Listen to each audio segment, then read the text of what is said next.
करनाल मार्ग पर यश होटल से ये सीधी और लाइव तस्वीरें आपके स्क्रीन पर।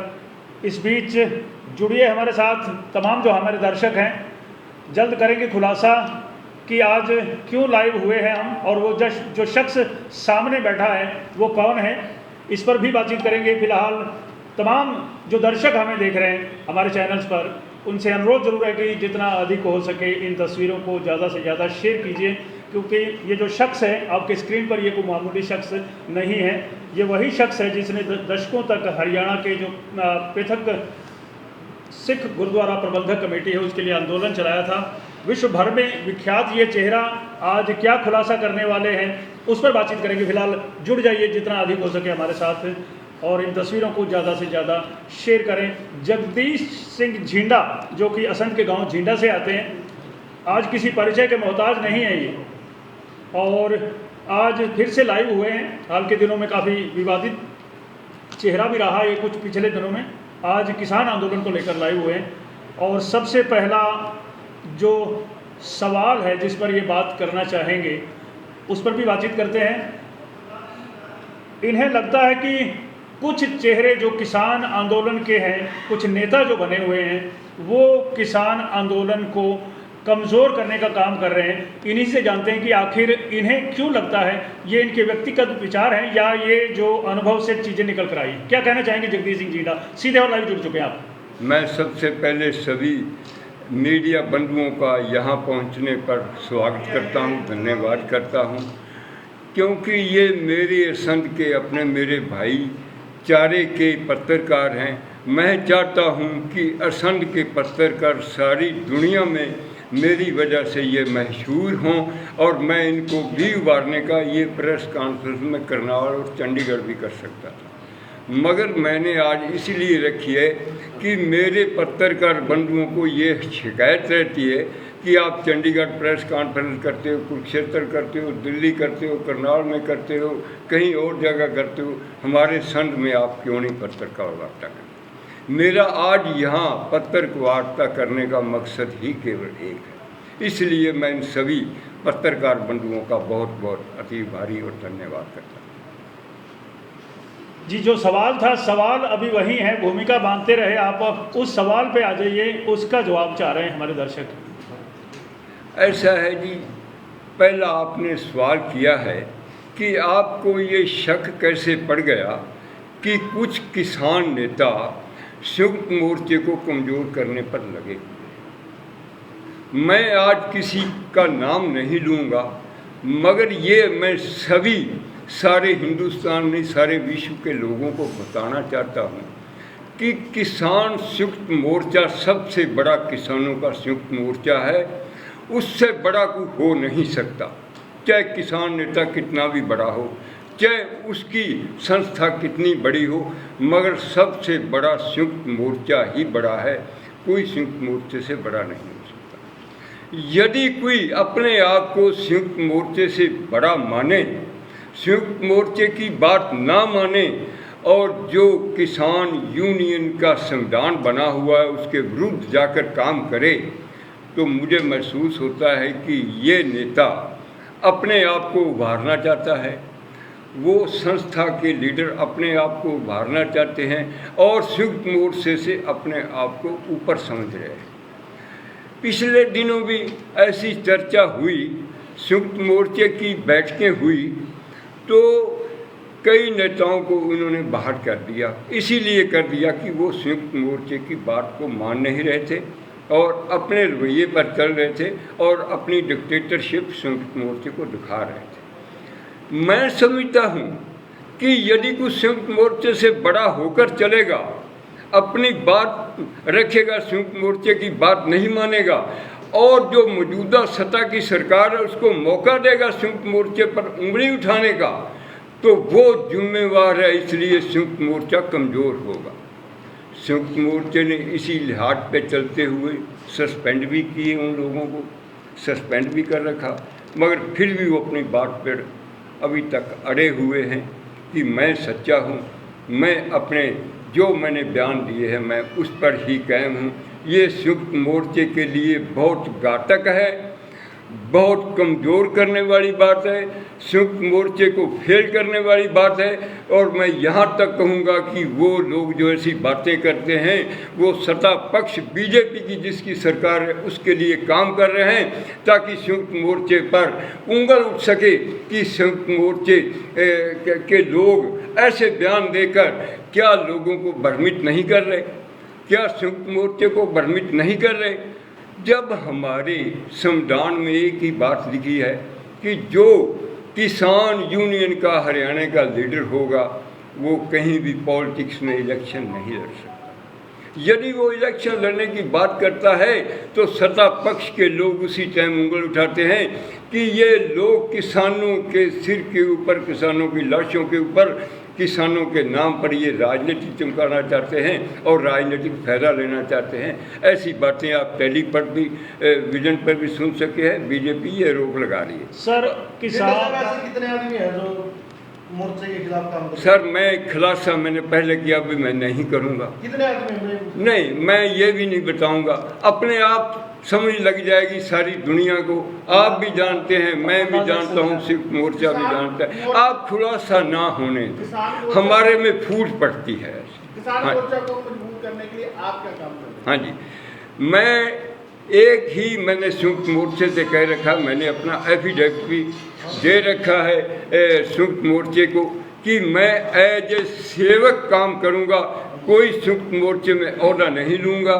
मैं जितनी मेरे से सेवा हो जाएगी, चाहे आर्थिक सेवा हो, चाहे सामाजिक सेवा हो, या उन सभी किसान मोर्चे की प्रेस कॉन्फ्रेंस की बात हो, किसान मोर्चे को ऊपर उठाने की बात हो, संयुक्त मोर्चे को बुलंदियां पर पहुंचाने की बात हो, या संयुक्त मोर्चे को कामयाबी दिलाने की बात हो, वो मैं सारी अपने आप जो मैं प्रयास कर सकता हूँ वो कर। सर जो मोर्चा है उसके अंदर और बाहर रहकर जो जो लोग अनुशासनहीनता करते हैं, ऐसे लोगों के खिलाफ एक्शन लेने के लिए वहाँ कमेटी बनी हुई है और एक्शन समय समय पे लिए भी जाते रहे। तो ऐसे लोग जो आपको लगता है कि इस तरह की जो एंटी संयुक्त मोर्चा का कार्रवाई में संलिप्त हैं, तो क्या अपनी भावनाएं आप उस कमेटी तक पहुँचाएंगे? मैं पहले तो उन संस्था के लोगों को जो संयुक्त मोर्चे से अपने आप को बड़ा समझ के अपनी डिक्टेटरशिप को अपनाना चाहते हैं, उनसे हाथ जोड़कर बेनती करता हूं कि ये संयुक्त मोर्चा किसी अकेले का नहीं है, ये सारे हिंदुस्तान के किसानों का मोर्चा है। मेरी उनसे बेनती है कि प्लीज़ आप यदि संयुक्त मोर्चे में रहना चाहते हो, काम करना चाहते हो किसानों के लिए, तो आप ऐसी बयानबाजी ना करें जिससे संयुक्त मोर्चा कमज़ोर हो। मेरी बेनती है उनसे। दूसरी बात जो आपने कही कि एक कमेटी गठित हुई, मुझे पता है कमेटी गठित हुई।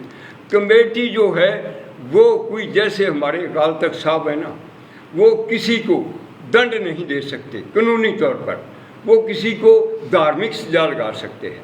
और वो ही स्थिति जैसे संयुक्त मोर्चे की एक कमेटी है, वो किसी को कानूनी रूप में दंड नहीं दे सकती।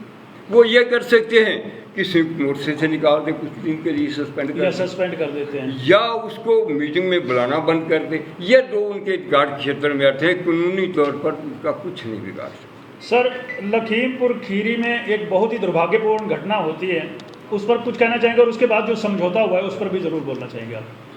देखो मेरे मित्र बंधुओं, मीडिया के लोगों, जो लखीमपुर में हुआ वो संसार में एक पहली घटना हुई है मानवता और इंसानियत को शर्मसार करने के लिए। उसके बाद नारायणगढ़ में भी हुआ जिंदा एक प्लीज दो सवाल 20 मिनट हुआ।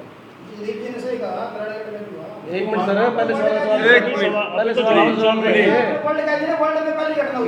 मैं मुझे बोलने, आप बाद में बोल लेना प्लीज।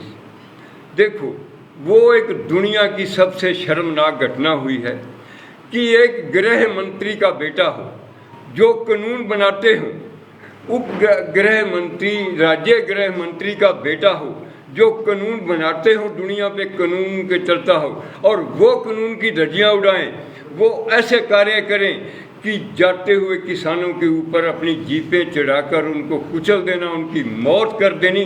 इससे और बड़ी शर्मनाक और मतलब दुनिया में इससे बड़ी शर्मनाक घटना और शर्मसार करने वाली कोई घटना नहीं हो सकती।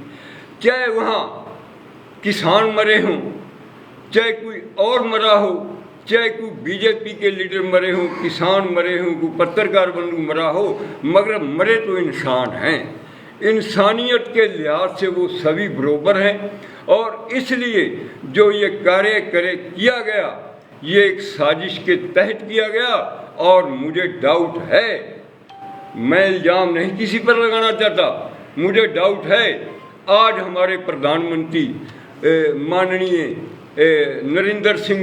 नरेंद्र मोदी जी और योगी के जो आपस में संबंध चल रहे हैं वो किसी से छिपे हुए नहीं। मुझे शक है कि हो सकता है कि योगी को बदनाम करने के लिए एक राज्य मंत्री ने ऐसा कार्य करवाया हो, ये भी मुझे शक है इस बात का पूरा, क्योंकि प्रधानमंत्री जी पहले योगी को उन्होंने मुख्यमंत्री बनाया, मगर किन्हीं बातों पर उनकी आपस में बन नहीं रही।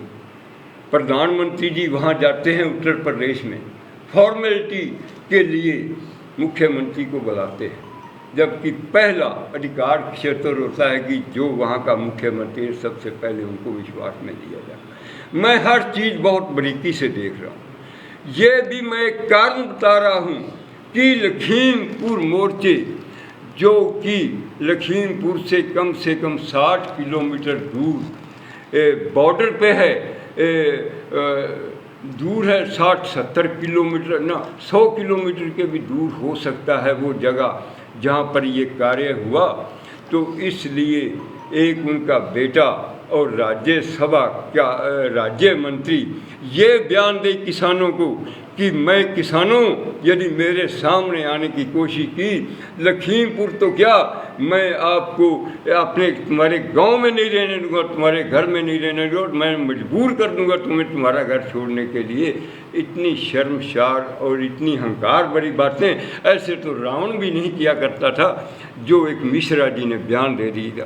और उसी बयान पर ही किसानों ने भी जवाब दिया कि मिश्रा जी, हमने देश के जो गद्दार लोग थे जो आप जैसी बातें करते तो हमने इंग्लैंड जाकर भी उनको सुधार दिया था, आप तो लखीमपुर रहने वाले। यही बात बिगड़ गई, बोल बोल से बड़े बकारा, उधर से चैलेंज हो गया, उधर से चैलेंज हो गया। उप मुख्यमंत्री जो थे उन्होंने भी वहाँ आना था और गृह मंत्री, राज्य गृह मंत्री ने उन्होंने भी आना था। तो किसान भी, जैसे करनाल में मैंने समझौता कराने के लिए स्थिति देखी, वही स्थिति क्रिएट हो गई। एक तरफ किसान तैयार होके आ गए, एक तरफ सत्ता पक्ष के लोग तैयार होके आ गए। और जब उन्होंने कालियाँ झंडियाँ किसानों ने दिखाई तो पीछे से 3 जीपें लेकर मुख्यमंत्री उप राज्य मंत्री का बेटा आता है और किसानों के ऊपर गाड़ियां चढ़ा देता है। लाशों के बीच में उनकी गाड़ी फंस जाती है और उसके बाद किसान मजबूर हो के, जो गोली चलाने वाला था, जो गाड़ी में बैठा हुआ था, जिसकी वजह से किसान मौत हुई है, एक मेरा रिश्तेदार है, उसने उसको टक्कर मारी, मोनू ने, शर्मा ने उसी को टारगेट किया, उसको टक्कर मारी और 20 फुट ऊपर उछलकर वो उसकी जीप के ऊपर गिरा।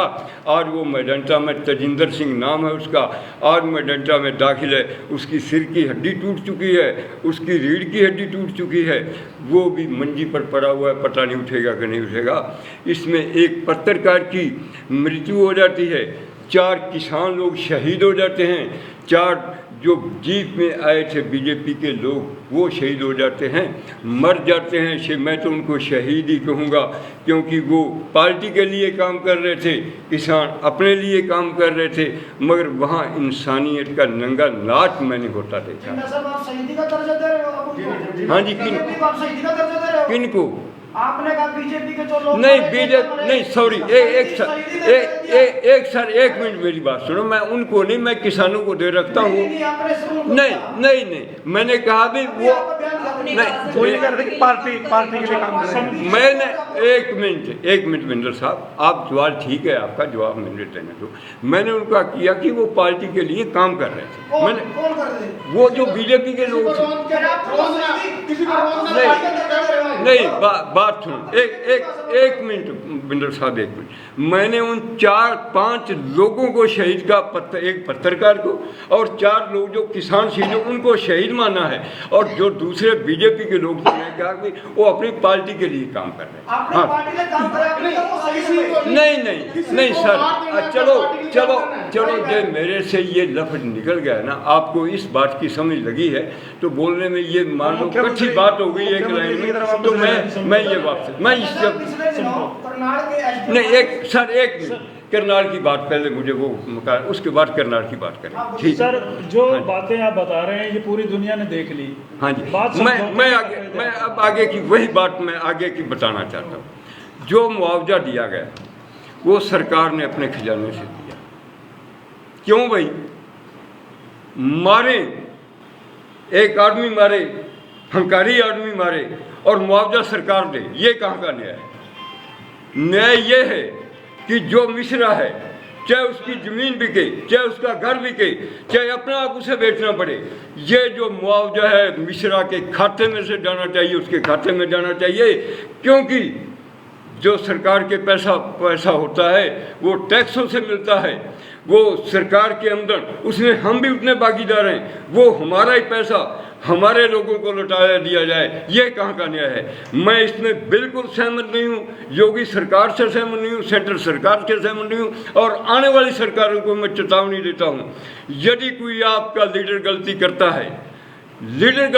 है तो जो लीडर गलती करता है जिसकी वजह से वो कोई किसान शहीद होता है या कोई शहीद होता है, तो वो उसके खाते में से उसकी प्रॉपर्टी से मुआवजा मिलना चाहिए, सरकारी मुआवजा नहीं मिलना चाहिए। ये बिल्कुल ही गलत है। कहाँ से जी?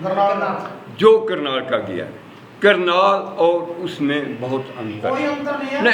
एक मिनट सर, मेरी आपने देखो क्वेश्चन किया, जवाब मुझे एक मिनट जवाब, मेरी बात सुनो।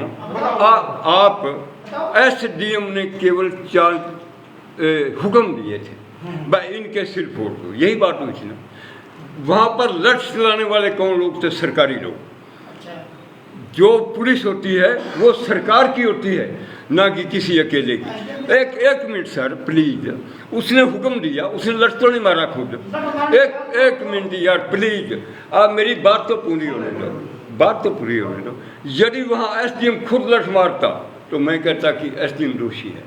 जब लॉ एंड ऑर्डर के लोग, पुलिस लॉ एंड ऑर्डर को देखती है और बड़ा ऑफिसर उनके ऊपर हुक्म करता है, तो वहाँ पर वो सरकार के नुमाइंदे होते हैं, ना कि कोई पर्सनल आदमी। ये इतना अंतर है। यहाँ मिश्रे के बेटे ने गाड़ी चलाई है, किसी सरकारी मुलाजिम और या पुलिस ने नहीं गोली चलाई है तो गोली मिश्रा के बेटे ने चलाई है, मोनू ने चलाई है। यदि गाड़ी चलाई है तो उन्होंने चलाई है। इसमें और उसमें ज़मीन आसमान का अंतर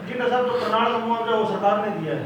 हाँ बिल्कुल सरकार ने दिया। हाँ जी, तो यूपी सरकार, एक मिनट, यूपी सरकार ने जो मुआवजा दिया 45 लाख रुपया एक किसान को, परिवार को, आप मानते हो गलत दिया? हरियाणा सरकार ने गलत ठीक दिया? नहीं, हरियाणा सरकार यहाँ बिल्कुल ठीक है। वो सरकारी मुलाजिमों ने लॉ एंड ऑर्डर की स्थिति पर पुलिस ने वहाँ पर लाठियाँ बरसाई थी, उसकी वजह से हुआ। वहाँ पर मोनू जो है मिश्रा जी, मैं पहले भी कह चुका हूँ, वो पर्सनल आदमी था, उपगृह मंत्री का बेटा था। गाड़ी उसने ऊपर चढ़ाई, वहाँ पर कोई पुलिस ने नहीं चढ़ाई, वो प्रशासक ने नहीं चढ़ाई। वहाँ लॉ एंड ऑर्डर की बात नहीं थी, वो वहाँ पर डिक्टेटरशिप। और मैं समझता हूँ कि जैसे सैंडर्स ने गोलियाँ चलाई, हालांकि सैंडर्स एक सरकार का हिस्सा था। जनरल डायर गवर्नर थे हमारे, उन्होंने ऑर्डर दी और सैंडर्स ने गोलियां चलाई, वो भी एक सरकार थी। मगर यहाँ, एक मिनट सर, मगर यहाँ तो मिश्रा जी ने गाड़ी चढ़ाई है, खुद ड्राइविंग कर रहे थे, उसने गोली चलाई है। उनमें और इनमें ज़मीन आसमान का अंतर है। आप समझदार लोगों को समझ। जब ऐसे हादसे होते हैं, क्या मुआवजे तक ही कार्रवाई सीमित होती है? सजा नहीं मिलनी चाहिए? हाँ जी, हाँ, वो नंबर 2।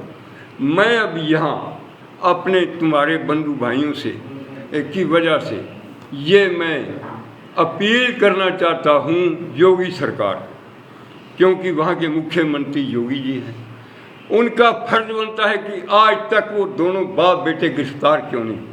FI दर्ज होगी 302 की, 147, 120 दी मुकदमा दर्ज हो गया मोनू के ऊपर, मगर आज तक गिरफ्तार क्यों नहीं हुआ? और जो मिश्रा गृह मंत्री हैं वो क्यों नहीं गिरफ्तार हुआ? शरेआम प्रेस कॉन्फ्रेंस से कर रहा है, क्या वो निकल चुका है? क्यों नहीं गिरफ्तार हो रहा? इसलिए योगी सरकार मतलब ये है कि अपने आदमियों को बचाना चाहती है, उनको गृह मंत्री को और उसके बेटे को कानून से ऊपर, एक कानून के ऊपर समझ रही है। मैं कहता हूँ चाहे मोदी है और चाहे एक रंग के दिहाड़ीदार, कानून सभी के लिए बराबर है, चाहे कोई राजा है कोई। आप ये बताइए, केंद्रीय गृह राज्य मंत्री ने ऐसा कौन सा गुनाह कर दिया कि उसको गिरफ्तार होना चाहिए? गुनाह कर दिया, उसने जो बयान दिया उसी की बयान की वजह से ये हिंसा बढ़ती। एसडीएम ने बयान दिया था, कर्नाटक ने नहीं सर, एसडीएम ने बयान दिया था, मगर एसडीएम ने गाड़ी ऊपर खुद नहीं चढ़ाई थी। एक मिनट बिंदर साहब, उलझाओ मत मुझे प्लीज, उलझाओ ना, मेरी बात पूरी होने दो। मैं पहले भी जिक्र कर चुका हूँ, उसमें और इसमें दिन रात का अंतर है। यहाँ उन्होंने हुक्म दिया, पुलिस ने लाठियाँ बरचाई लॉ एंड ऑर्डर को देखते हुए, वहाँ पर खुद मिश्रा जी ऑर्डर देते हैं, अपने बेटे को भेजते हैं कि सुधार दो इनको जाकर। ड्राइवर बयान देता है कि हमारे मिश्रा जी को बयान दिए, और उस ड्राइवर का भी कत्ल हो जाता है। पहले वो फटड़ होता है, किसान को फटड़ करते हैं, बाद में मुझे शक है कि पुलिस ने उसको भी खत्म कर दिया। भाई ये बयान में मिश्रा जी फंस रहे हैं। ये बहुत बड़ी गहराई की बातें हैं, आप देखो सारे खुलासे होंगे। पहले मैं आज डिमांड आपके थ्रू ये करना चाहता हूँ योगी सरकार को और प्रधानमंत्री जी को कि आप क्यों बात देख रहे हो, उसको पार्टी से डिसमिस करो और सारी उम्र उसको पार्टी में दाखिल न कर देना। उसके ऊपर कलंक लगा चुका है, वो कातिल हो चुका है, मानवता का कातिल उसने किया है, इंसानियत का कातिल उसने किया है। इसलिए उसको पार्टी से बर्खास्त करो, ओहदे से बर्खास्त करो और उसको जेल में बंद करो। जिंदा साहब, एक तरफ तो आप कह रहे हैं कि ये योगी को बदनाम करने के लिए मंत्री की साजिश हो सकती है, दूसरी तरफ आप कह रहे हो कि योगी सरकार जो है, मुख्यमंत्री योगी ये वो इनको बचा रहे हैं। मैं सर यही बात कह रहा हूँ कि पहले तो योगी को बदनाम करने के लिए हो सकता है कि साजिश चली। अब प्रधानमंत्री जी अपने गृह मंत्री को तो बचाएंगे ना, वहाँ योगी के ऊपर तो कोई आंच नहीं आई। आंच आई है तो गृह मंत्री, राज्य गृह मंत्री पर आई है ना, तो इसलिए गृह मंत्री को बचाने की कोशिश करेंगे प्रधानमंत्री। और मैं समझता हूँ कि प्रधानमंत्री जी यहाँ गलत हैं, उनको बचाना नहीं चाहिए। साहब, आप योगी सरकार पर रूप धारण कर रहे हैं, खट्टर सरकार पर मेहरबान क्यों है? मैंने खट्टर की अभी बात ही नहीं की, वो भी एक मिनट सर बात सुन, मैं मेरी योगी सरकार के ऊपर मैं उगरदार नहीं कर रहा। योगी साहब मैं समझता हूँ प्रधानमंत्री से बढ़िया मुख्यमंत्री। उसका कारण ये है कि प्रधानमंत्री ने हो सकता रड़क निकाली हो योगी की, मगर योगी इतना समझदार, इतना सियाना मुख्यमंत्री निकला कि उसने 24 घंटे के अंदर अंदर मसले का हल कर दिया। इससे बड़ी और शान क्या होगी? इतना बड़ा जो करोड़ लाखों लोग वहाँ का, 10,000 नवजोत सिद्धू वहाँ पर कह रहा, भूपिंदर सिंह हुड्डा वहाँ, शैलजा वहाँ, दपिंदर वहाँ, सोनिया जी वहाँ, राहुल गांधी जी वहाँ, प्रियंका जी वहाँ, सारा अपोजिशन वहाँ चला गया। तो इसके लिए उसने अपना सियान को दिखाते हुए जल्दी इसका हल निकाल दिए। इसमें उसका भी धन्यवाद करता हूँ कि मुख्यमंत्री ऐसे होने चाहिए जो जल्दी हल निकाल दें। दूसरी बात जो मैं बड़ी बात कहना चाहता हूँ कि कई लोग कह रहे हैं, अपोजिशन के बीजेपी कह रही है कि ये लोग राजनीति कर रहे हैं। अपोजिशन देखो, अपोजिशन अपनी जगह बिल्कुल ठीक है, अपोजिशन भेड़ बकरियां नहीं चलाती, राजनीतिक लोग राजनीति करते हैं। क्या वो भेड़ बकरियां चलाएंगे? जहाँ सत्ता पक्ष के सत्ता की सरकारें जुर्म करेगी और यदि वो अपोजिशन सही है तो उनका विरोध नहीं करेगी, उनके हक में सच्चाई आगे लाने की नहीं बात करेगी, तो इसका मतलब है अपोजिशन कमज़ोर है, अपोजिशन डरती है। और यदि वो खुल के स्टैंड में खड़ी होती है जिनके ऊपर जुर्म हुआ है, तो मैं कहता हूँ कि डेमोक्रेसी के लिए सबसे इतना बड़ा कोई काम कर नहीं सकता। राजनीतिक लोग हमेशा राजनीति करते हैं। बीजेपी जब सत्ता से बाहर थी तो वो नंगे नाच किया करते थे, तो आज वो बीजेपी कहती है कि हम बिल्कुल ठीक हैं। ये सत्ता जुर्म करती आई, कांग्रेस ने हरमंदर साहब पर अटैक किया, अपोजिशन ने आवाजें उठाई और जो जुर्म किया सत्ता, ये कांग्रेस पार्टी को उसका भुगतना पड़ा। आज मोदी जी और बीजेपी सरकार जो किसानों के ऊपर जुल्म कर रही है, ये मोदी को और बीजेपी पार्टी को भी भुगतना पड़ेगा। इसलिए ये जो राजनीतिक लोग हैं, मैं समझता हूँ कि सत्ता पक्ष के लोग रोटियां सेक रहे हैं, अपने को बचाने की कोशिश कर रहे हैं, मगर जो विपक्ष बिल्कुल ठीक है, सही चल रहा है। यदि वो ना आवाज उठाएगा तो कल को वोट मांगने जाएंगे, इलेक्शन है, तो लोग उनसे पूछेंगे जब भारत में किसान शहीद हो गए तो आप कहाँ पर, आपने तो आवाज भी नहीं उठाई। पंजाब कांग्रेस के प्रदेश अध्यक्ष जो नवजोत सिद्धू वो अनशन में बैठ गए हैं लखीमपुर खीरी में, गिरफ्तारी होनी चाहिए। ऐसा सर देखो, ये मसला योगी का है, उनका है, वो उसको किस नज़रिया से देखते हैं, लॉ एंड ऑर्डर की स्थिति कितनी खराब होगी कितनी ना होगी, इसमें मैं नहीं कर सकता। नहीं देखो नवजोत, हाँ एक बिंदल साहब का क्वेश्चन ठीक है। नवजोत सिंह सिद्धू जो धरने पर बैठे हैं वो इसी मांग को लेकर बैठे हैं जो मैं आपके सामने रख रहा हूँ कि उसको गिरफ्तार किया जाए। उनके ऊपर केस चल गए हैं, धारा के तहत उनको बाप बेटों को गिरफ्तार कर दिया, उनको जेल में ठोका जाए। जब एक सेकंड जी सर, जो कि सुप्रीम कोर्ट ने भी कल जो फैसला सुनाया है, उन्होंने स्पष्ट कहा है कि कानून के ऊपर कोई नहीं, चाहे वो राजा है चाहे वो रंक है। इसलिए योगी सरकार और केंद्र सरकार को उनको गिरफ्तार करना चाहिए और उनके ऊपर मुकदमा जो है वो चल रहा है। हरियाणा के मुख्यमंत्री मनोहर लाल खट्टर भी ये कहते हैं कि किसानों के सामने लठ डालो, अपने अलग से टीम बनाओ। हाँ जी, मैं हाँ देखो, खट्टर साहब ने बयान दिया था कुछ दिन पहले, तो भाई लठ उठा लो, 500-700 लोगों का इकट्ठ लठ उठा रहे हैं और जो आंदोलन कर रही हैं उनका सामना करें। तो मैंने खट्टर साहब से हाथ जोड़कर बेनती की थी, चाहे किसी तरीके से की हो, प्लीज़, किसान आंदोलन चल रहा है, किसान मोर्चा चल रहा है, आप लोग सभी बीजेपी के लोग किसानों के विरुद्ध कोई विवादित बयान ना लो, हिंसा भड़केगी। आपने मिश्रा जी के बयान की वो रिजल्ट देख लिया है, वहाँ पर 9 जाने चली गई, चाहे किसी की भी चली गई, 9 जाने चली गए। आप ऐसे विवादित बयान देने से बचो। हाँ, किसान वाले आपके विरुद्ध कुछ बोले, अपोजिशन आपके विरुद्ध कुछ बोले, आप सत्ता के लोग हो, आपका फर्ज नहीं बनता, क्योंकि हुकूमत आपकी है। आपके दिए हुए बयान का असर इतना पड़ेगा कि देश में दंगे भड़क जाएंगे और देश में सारी कानून व्यवस्था जो बर्बाद हो जाएगी। और कल ही आपने सुना होगा बयान, मेरी अपील का मुख्यमंत्री के ऊपर इतना असर हुआ, कल वो वहाँ माता वैष्णो देवी गए, मनसा देवी गए और उनका बयान देखो कितना बढ़िया बयान आया। हाँ जी, हाँ बिल्कुल बिल्कुल, वो ये मांग लो कि माता जी के आगे वो कहने गए कि जो मैंने बयान दिया है उसका किसान मेरा गलत ना पहने, और साहब से बयान दिया था। वो तो लीडरों की बातें हैं कि मेरा मतलब नहीं था, बयान तो उन्होंने दिया था और वो गलत बयान है, विवादित बयान है, इसीलिए मैंने उनसे अपील की थी, चाहे फ़ोन पे की हो चाहे कैसे की हो। जिंदा साहब, आपको मैं बीच में टोक रहा हूँ, करनाल में जब सम्मानजनक फैसला हुआ उसके बाद आप क्रेडिट लेने की कोशिश की, तब कंट्रोवर्सी हुई। अब आप जो है मुख्यमंत्री ने लठवाड़ा बयान वापस ले लिया, उस पर भी करें कि आपने समझाया उनको। नहीं, मैंने देखो ये बात है, जो मैं हूँ सच्चा इंसान, कहीं ना कहीं बीजेपी के हाथों में निकल रहे हैं। ऐसा है जी, मुझे ये बताओ कि संयुक्त एक मिनट, संयुक्त मोर्चा जो है वो जब अपनी डिमांड रखने जाता है तो दिल्ली जाता है, दिल्ली दरबार में, दिल्ली दरबार में जाकर जाता है ना, वहाँ अमित शाह जी बैठते हैं, तोमर जी बैठते हैं, बीजेपी के लोग बैठते हैं। यदि जिंदा किसी को फोन पर ये बात कर दे तो वो तो बीजेपी का दलाल हो गया, और यदि संयुक्त मोर्चा वहाँ जाकर बात रखे तो वो कुछ भी नहीं। कारण क्या है? क्या कि जिंदे को कमज़ोर समझा जा रहा है? मैं इतना कमज़ोर नहीं हूँ, मैंने बादल से टक्कर ले रखी है। आज तक मेरी तरफ आप मीडिया भाई को मैं सभी चैलेंज करता हूँ, कभी मैंने एक नया पैसा, मैंने कितने किले ज़मीन बेच दी, 14 साल लड़ाई लड़ी, मैं झूठ एक शब्द भी झूठा बोलूँ।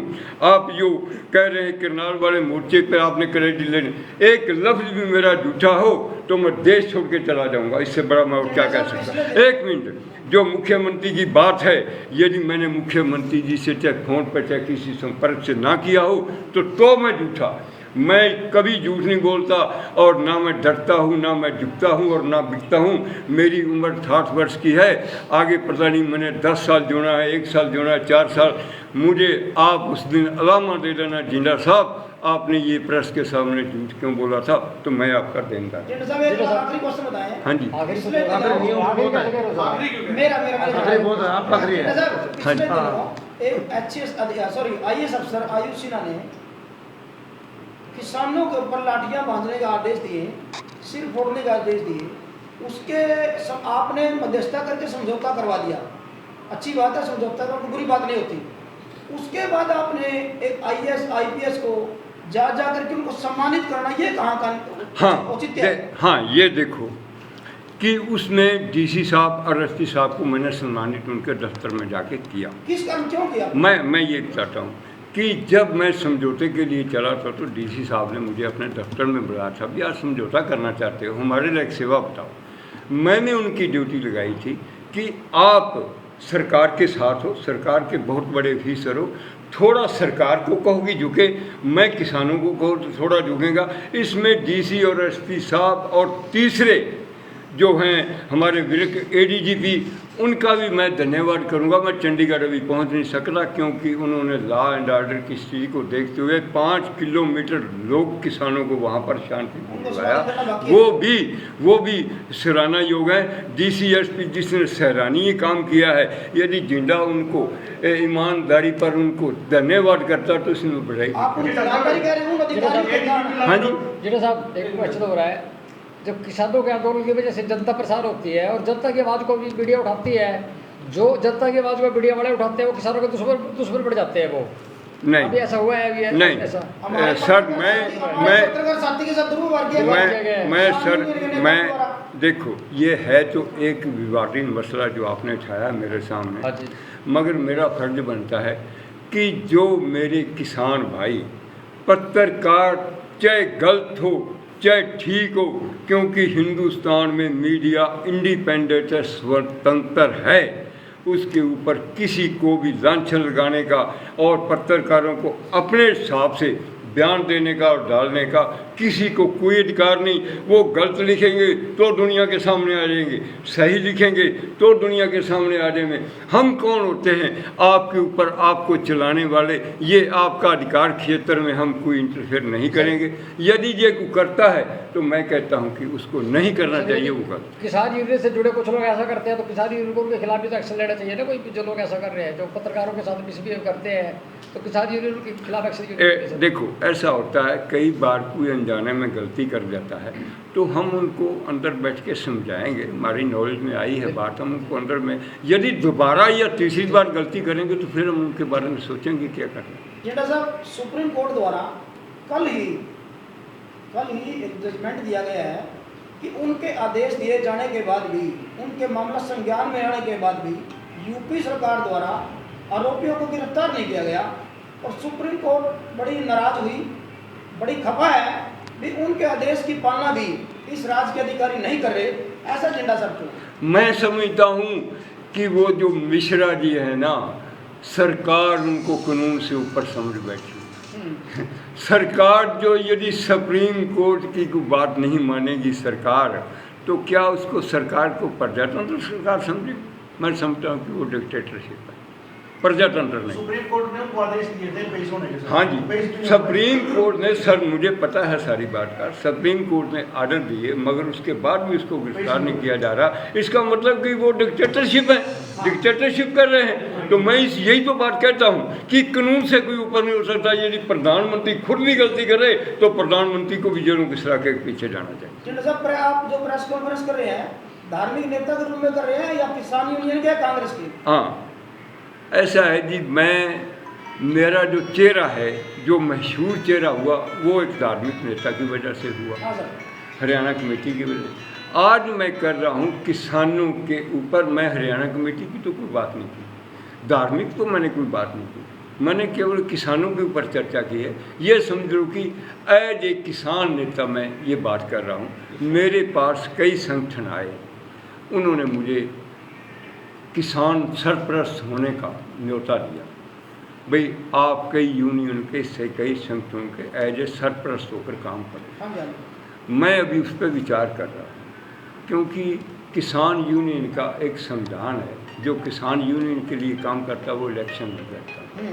हो सकता है आपको यह भी पता होगा कि मैंने हरमंदर से बकाल तक पर जाके एक राजनीतिक पार्टी बनाई है। हाँ जी, पता है। कल को मेरा मन करे मैं इधर उलझ जाऊं, सरपरस्ती या को प्रधानी ले लूं, तो मेरे लिए वो मुश्किल पैदा हो जाएगी। हो सकता है कि मैं कल को इलेक्शन लड़ना शुरू कर दूं, ये बात। अगर आप किसानों की तरफ से बात लाइव तस्वीरें देख रहे हैं जगदीश सिंह जिंडा लाइव कॉन्फ्रेंस बने रहिएगा, जुड़े रहिएगा और ज़्यादा से ज़्यादा इन तस्वीरों को शेयर भी कीजिएगा। कांड किया, तो आपकी नज़र में क्या सजा मिलनी चाहिए उनको? उनको जो 302 के जिस बेटे ने गाड़ी चढ़ाई है मिश्रा जी के ने बेटे ने, उसके ऊपर 302, 147, 120 का केस चला, क्योंकि ठीक। सर, मुआवजा तो मिलने से उसको इंसान वापस ये मैं नहीं कहूँगा, इसका मतलब है कि मैं सुप्रीम कोर्ट तक जज हो गया, ये मैं नहीं कहूँगा। उसको जो कानून सजा देगी, सुप्रीम कोर्ट सजा देगी या हाई कोर्ट सजा देगा, वो उसे तो अदालत द्वारा अभी तक उसको दोषी करार नहीं दिया गया, ना आरोपी करार दिया गया। आप अभी से कह रहे हो कि उसको आरोपी तो बन गए, मुकदमा दर्ज होते ही आरोपी हो नहीं। जाते हैं। देखो मैं आपसे एक बात एक बार फिर आपको बताना चाहूँगा, लाइव तस्वीरें हैं जगदीश सिंह जिंडा उनके ऊपर FI दर्ज हो चुकी आज है। प्रेस कॉन्फ्रेंस करते हुए किसानों की ओर से कि किस प्रकार से जो है आगे किसान आंदोलन चलेगा और उनकी क्या भूमिका जो है किसान आंदोलन में रहने वाली है। बने रहिएगा, जुड़े रहिएगा और ज़्यादा ज़्यादा इन तस्वीरों को शेयर भी कीजिए। जय हिंद, जय भारत। ये तो नहीं जाए नहीं किथे आई है, 4 किलो इंज ना जाए।